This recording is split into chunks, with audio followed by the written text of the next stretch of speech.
Aloha everyone, good morning and happy Aloha Wednesday. Now it's setting up to be a very windy day today. Our gusty easterly winds are actually picking up even more so today than what we saw yesterday. So a wind advisory is actually in effect now across the state.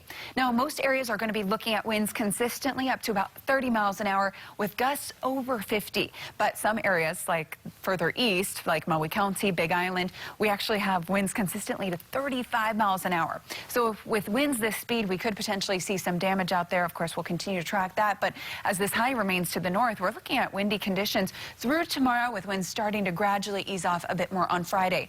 So the tan that you're seeing, that's where the wind advisories are in place. So it is in effect for the majority of the state.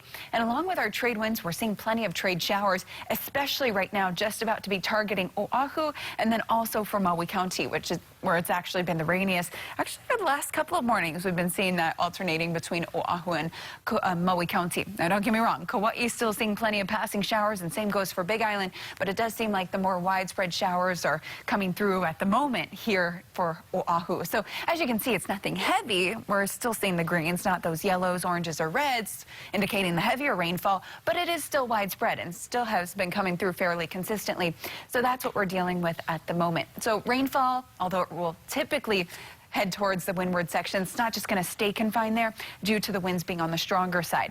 Now also because of that, it's elevated and choppy for our eastern shores, which are actually at a high surf advisory level. So high surf advisories in place for our east facing shores. We're looking at up to 8-foot faces for the east. Our south shores and west both getting up to 4-foot faces. North shores 4 to 6 feet. So still large out there, but again, that high surf advisory is just for those east facing shores. And then boaters, we do have a small craft advisory and gale watch posted. So again, it's a windy weather out there. Now for the next couple of days, we're going to be seeing the windy weather. Again, winds ease off a little bit more so Friday, but even so, they're still maintained fairly breezy into Saturday. But a very different story Sunday. As a cold front approaches the state, we are actually looking at losing those winds, so variable winds on Sunday. And again, for boaters, we have a small craft advisory in effect and then a gale warning posted around Maui County, Big Island. All right, Chris, back over to you. Thank you, Kelly, for that.